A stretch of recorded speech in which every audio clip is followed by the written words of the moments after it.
Good morning. Happy Saturday from H-Town. It's like not really raining, but it should because it looks like it is. And then I had a few sprinkles.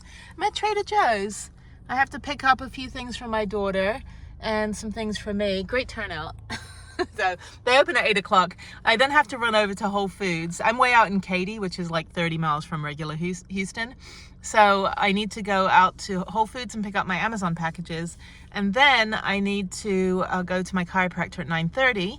That'll take about an hour and a half. And then about 11, I'll go to the Galleria and I'll go ice skating. I haven't skated there in probably about 6 months, actually, because I always go to Memorial because I have the punch card, but they don't open till 1:45 p.m. So it's way too late. And I figured that it'll be better if I skate at the Galleria, more entertaining on a Saturday. I love being in public skate because you just see people, just the figure it out skaters. So I'll do that, and then I think my friend's coming into town, one of my van friends. So he was here yesterday. He had to go back to Austin, so I think he'll be here. So yeah, I don't know. I'll just kind of hang out, be a bit social. I've got a lot of computer work to do. Work on some more videos, get those up. And that's it. So yeah, just waiting for good old TJ's to open. Yeah, I'll get in here before it gets too busy. I was going to do this after the chiropractor, but I didn't want to come all the way back here. So logistics. Okay, let me do this. I got to pee too. It's like, help. I need to do all the bodily functions. Okay, my challenge, should I choose to accept it, is to do something with my hair. Oh, look at my new New York sweatshirt. It's like super short though. It's perfect for skating, even though it's too hot today. Okay, I need to find a vintage shop for my daughter. She wants to get some like whimsical clothing. And I'm gonna try to look for something that isn't gonna be like, oh, I'm in like the fancy suburbs, so everything's gonna be a boutique and it's gonna be expensive.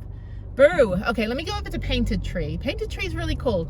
It's a, like all the people that do like the Etsy, you know, designs, they can each rent a booth in this massive big box store kind of thing, and so they've got probably about 200 vendors, and they got really unique stuff. I found some really cool stuff. I found keychains and coasters and all that stuff for the van, but I want to look at the little doggy section and see if I can get something for my friend's dog, because I care more about the dog than I do him.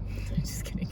No, I love my friends, but it was funny. I was at Schoolie-Palooza and like the dog walks by and I'm like, I know that dog. And I was like, wait a minute. And I look up and my friend's right there. And I was like, I haven't seen you in ages.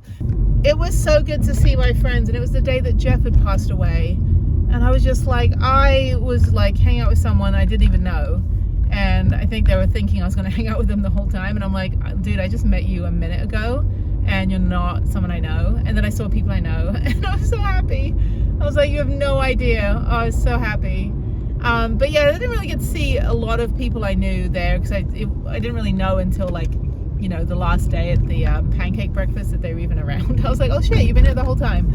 But it's okay, but we all meet up elsewhere. So I'm hoping, fingers crossed, that this rain stops and maybe my friends can come back to Houston. They were here yesterday and then they left because they had to go back to Austin. And I was like, come back, hang out, you know, be merry. So yeah, I'm gonna go to this Painted Tree. Go check it out, find something for my friend, see if there's anything else for the van, you know, always useful stuff. And then hopefully my Amazon packages will be delivered and then I can go home, take a shower and work on my computer. So I got a lot of stuff to do. I'm tired. But I got some cool stuff for Harriet from New York. I'll show you now that I'm at the red light here. So this is from the Met, because she's very much like love is love. So there's that. And she's very colorful. And then this one says, it's a coaster. Art has to be something that makes you scratch your head. It's a coaster. And then I got her some chocolate. And then I got me a notepad. And I got her some stickers. Some little stickers. That's cute. Let's go a little pretzel.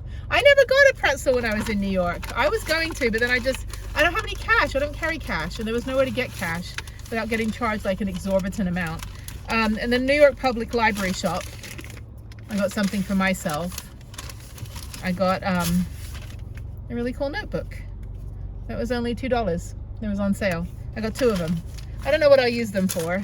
And then I got my daughter a cool pencil from the Met. And it has a cool bunch of different colors at the top.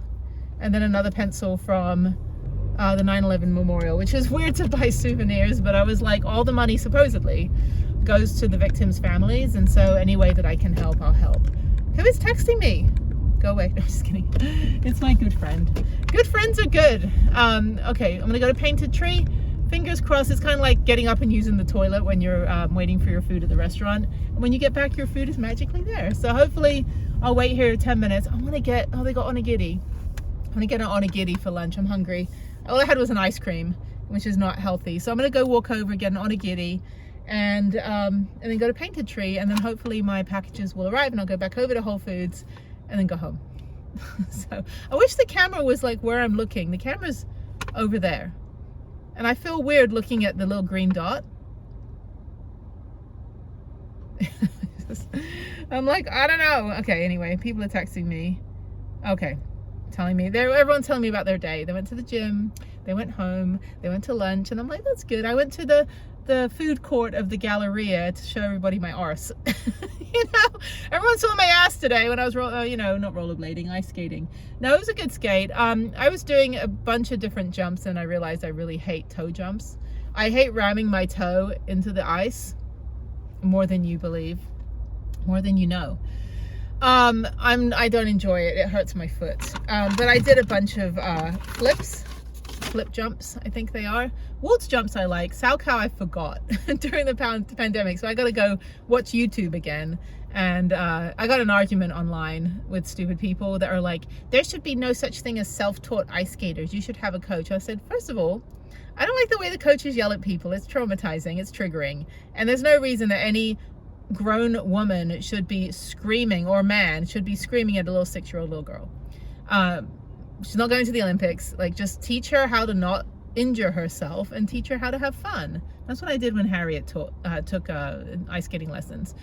For me, I started skating 10 years ago at the Galleria, which is crazy. And I taught myself how to ice skate by watching YouTube. 1 concussion and 3 broken arms later, I'm free skate 3-4. So without a sit spin. Yeah, I'm pretty much 3 skate 4. But I got to relearn the Salchow, so I've got to find the channel that I used to watch. And then there was a girl from University of Houston that was doing a thesis on physics or something, and she'd be sitting there filming the certain ice skaters because she was looking at like the rate of velocity of speed and I don't know, all that kind of science stuff. And I helped her out. Like, she was like, can you just you know, spin? And then she would animate on the video, and she did the final video of, like, you know, the little circles, like little tornado circles of me going around, and there'd be a bunch of math and stuff next to me, gibberish and all that. My daughter is good at math, but she doesn't like the math that has letters. I was like, welcome to my world as a computer programmer. Everything you do in logic is going to have some sort of variable and some sort of letter and some sort of code. So get used to it. Which is great because, you know, you just got to figure out what X means. But anyway, but yeah, that's great. Okay, well, nothing else to report. I'm gonna get onigiri if they still have it. If not, they'll make it for me. And then I haven't had it in weeks, months actually, maybe weeks. There's nowhere in Vegas really that has good, like, just good Japanese, like, no Japanese supermarket. I've got to look for it. I found a British supermarket, the British Indian supermarket, which is amazing. The guy was so nice, and I bought a bunch of, I'm actually finishing off drinking it, but a bunch of this stuff. If you're British, every British person in the entire UK and beyond and all the Crown dependency grew up drinking this stuff, and I love it. And they sell it here in Houston. They sell it at HEB. They sell it at the British Choice, the British Isles import store, and the British India grocery in Las Vegas. Is about $5 a bottle. These are about $1.20 in England. Like, if you pay, like, you know, £1, right? I think the exchange rate's like $1.50 or something. Significantly cheaper, but I bought a ton of these. So I have one here, and I'm gonna finish it. And then I had a bunch in the van, which I've drank. And then they had Easter eggs and stuff. But my daughter, you know, we just went with 1 Easter egg each this year. So I wasn't gonna make her a big basket because I think, you know, when she's little it's fine, but I think, you know, 1 Easter egg is enough now. It's like, here's some broccoli. Yeah, we're just going to cut down on the sugar just as she's getting older. Yeah, once the kids hit, like, you know, puberty and stuff, we really got to cut back on anything, like not too many treats and that kind of stuff, just because the bodies are changing and growing, and, you know, they're not doing as much like PE at school because there's so much testing. It's ridiculous in 6th grade. 5th grade was hard. 5th grade was all testing. She didn't like 5th grade. And then we switched schools and like halfway through 6th grade. And she enjoys it more. She's got a really good best friend and she likes to wear her own clothes. So we're going to go vintage shopping tomorrow. But yeah, it's just a lot of like star testing and map testing and all this stuff. Like, I don't remember in England having that much testing. It's just, I think you just study and then you take your GCSEs. I don't think we had all this scrutiny. You know, I don't even think we had grades. I don't remember. But in California, we also didn't have testing. I don't remember. In like the end of 8th grade and all of high school, we just had our SATs and ACTs, which was bullshit. I show up on a Saturday morning. First of all, that's a no. I'd been babysitting the night before, so I was tired. And then I get there and I'm looking around the room going, and I'm like, you know, 16 years old, right? Took my senior year. And I'm looking around the room and I'm like, and I said to the kid next to me, I'm like, how old are you? And he goes, oh, I'm 12. I'm like, why are you here? Like, this is for high school. He goes, oh, we're in 8th grade or 6th grade. We're just taking this for fun. I'm like, go home. Like, let me call your mom. Go home. I just couldn't believe it. I was like, why would you be here? Why would you voluntarily, like when you don't need this, voluntarily show up at that Long Beach City College at 7:30 in the morning on a Saturday? Like, you're not the future of this country. You know, go. And so anyway, and I finished it pretty quickly. I just thought it was, you know, a test that shows people that you know how to take tests. It's just stupid. And then like in high school, I got straight A's on every single test, but I never did my homework because I already knew what it was. I mean, why would I do my homework, which was 30% of the grade, when clearly I know what I'm doing because I got an A on the test. I got 100% on the test. So I'd always get a C, and then I'd have to go petition and go to the dean and be like, look, here's the deal. I have a job because we're poor and we moved from England with nothing. And I already know the material because I got an A on the test. All I got were A's on tests. Even through college, I got A's on everything, but I studied my ass off. And they'd be like, well, you know, you're just not applying yourself to the homework. I said, I don't need to do the homework, because the homework, I assume, is if you don't understand the material in class, then you do the homework at home so that you can like further understand the material. But I would also finish the homework in class, but that didn't count because you had to, and then I forget to turn it in because I finished it in class and I left it, you know, in my locker. So the whole of like high school, and I was going through like years of math in like 2.5 years. So I finished like most of the math, and I'm, you know, and they're like, well, you can be a math teacher. I'm like, I want to be a journalist. I want to make $18,000 a year as a journalist in the 90s. Like, I'm happy working at the small town newspaper or frickin' Newsweek, you know, or CNN or one of those outlets. And they said, well, you're really good at math. I said, yeah, but I don't care for the art classes here. So if I did, I probably would have been an architect. If I was, you know, more interested in biology, I could be a geneticist. Can't even say that word, geneticist. If I was, you know, like, you know, if they had any proper computer classes back in the 90s, you know, instead of using those little, you know, little mini Mac computers. I did take a business class. I took, I was the Orange County, California Business Technology Student of the Year. And I got like a $250 check. I got pictures of it somewhere. I won this award. I was the Regional Occupational Program Business Technology Student of the Year. And what I loved about our school is not only we had like an acting and dancing school, so we had the middle child from Full House. We had Pedro Pascal, like he was the Mandalorian, went to my school. He was in my brother's year, 3 years ahead. We had the bass player Nikki from Silver Sun Pickups. We had Doggett from Orange is the New Black, so Taryn Manning, she was in my year. We had the teacher from Glee, Matt Morrison. I think he was in my year or the year ahead. I think he was 1 year ahead from me. But they were in the Orange County High School of the Arts, so they're in OSHA. And I was on the newspaper, so I knew everybody. So we didn't have a drama department. We had a marching band, which was what I was in. And then we had OSHA, so we had the acting, dancing, modern dance, you know, contemporary dance or classical dance, and then musical theater, and then like music. And so people can come from anywhere in the area, like surrounding counties and outside of the school district. If they got into OSHA, then they'd go to, you know, 4 or 5 classes a day regular school, and the rest of the the day up until 5 p.m. would be the OSHA classes. And they even had their own yearbook and everything. It was really, really cool. They had technical theater too. I've got a lot of friends that went into, you know, working in the movie industry. One guy I know like owns a big lighting company. So he does like, you know, Disneyland, you know, like big displays and stuff. It was really cool. It was really fun to see kind of where everybody went with that, and that they got all those opportunities. But they also had the regional occupational program. So in 10th grade, 11th grade when I was taking driver's ed, because I was a year behind. So I was only like, I was 17 when I graduated. So when I was in 11th grade I was a senior. Yeah, I took driver's ed my senior year because I was 16. Yeah, so driver's ed my senior year, and we had these washing machine things. We'd have to drive along to a movie.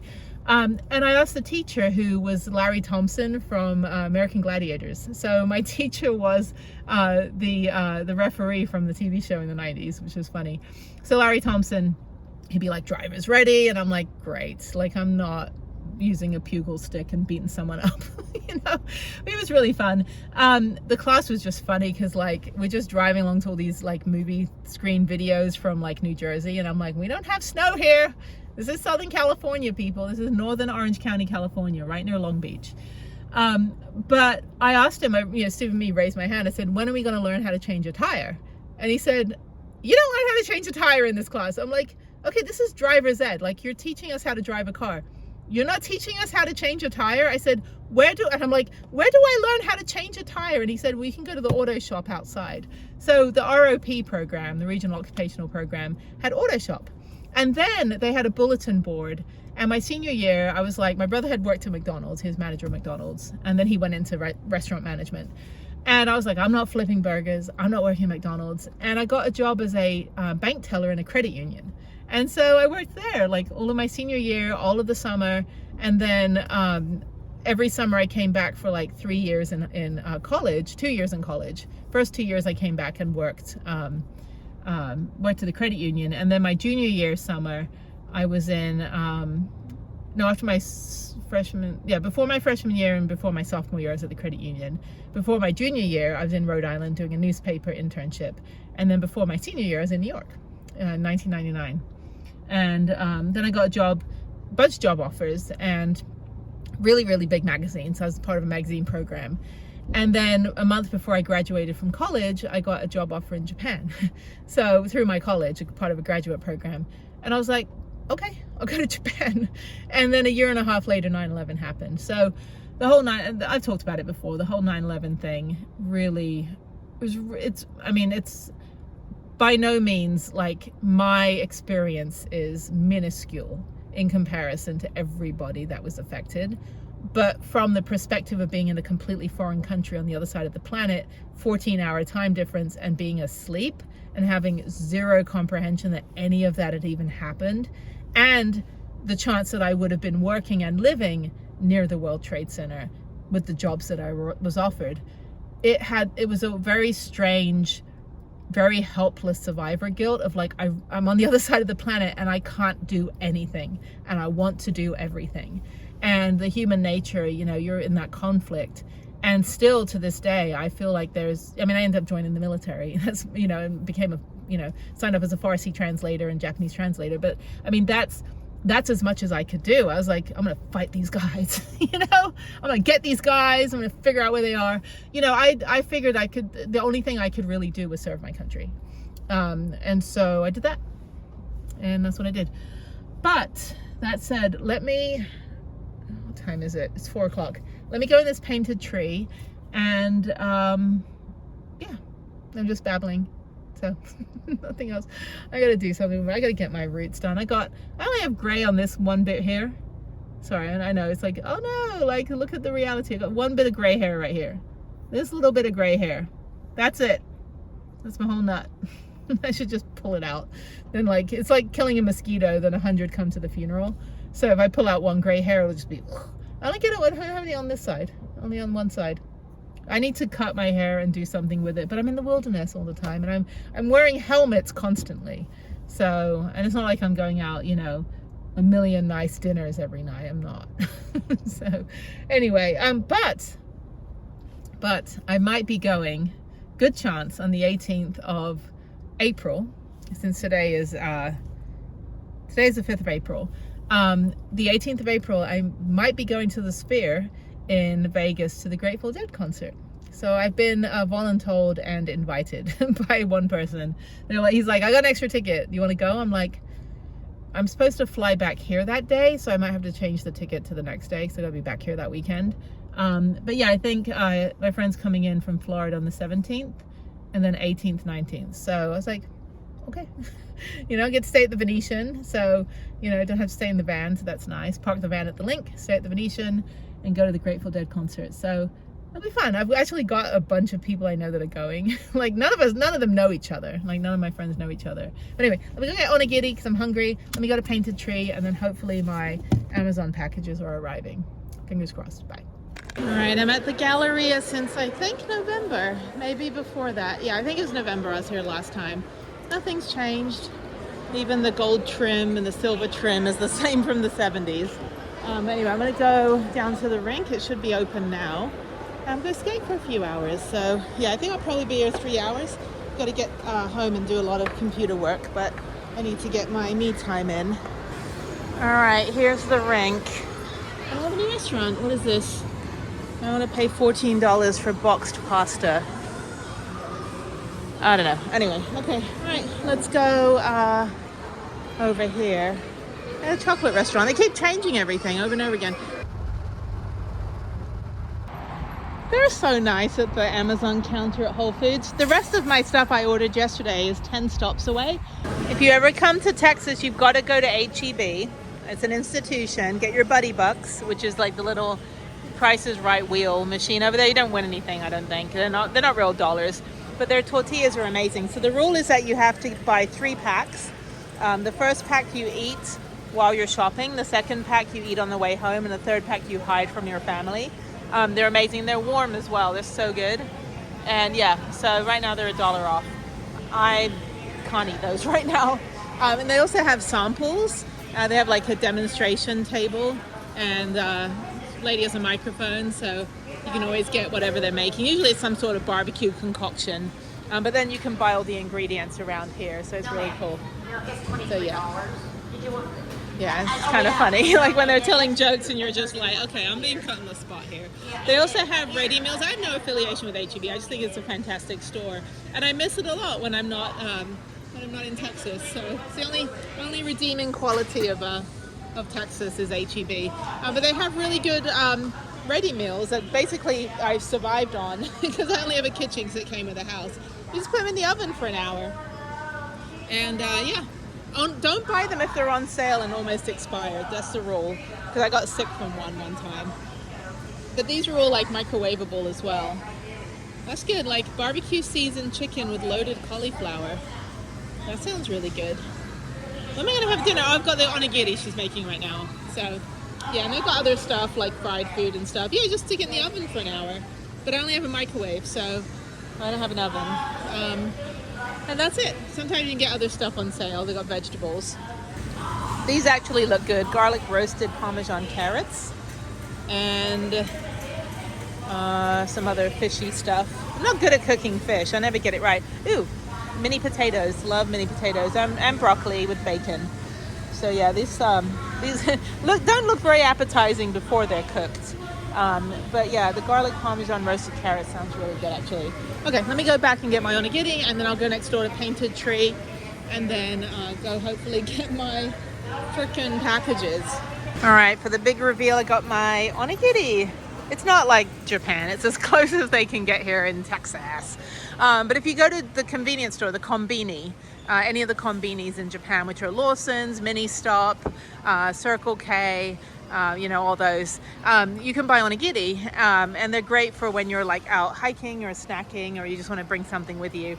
And when I first moved there, I didn't know how to speak Japanese, so I just bought whatever and bit into it, hoping for the best, because it would have, I'll put a picture on the screen, what it looks like in Japan. So anyway, so yeah, it was kind of funny. But okay, so let me go pay here. Express lane, I can express my feelings. Where's the restroom? I have no idea. Okay, I'm gonna go next door anyway, and then my stuff arrives, so then I'll go back over and go to Whole Foods and then go home.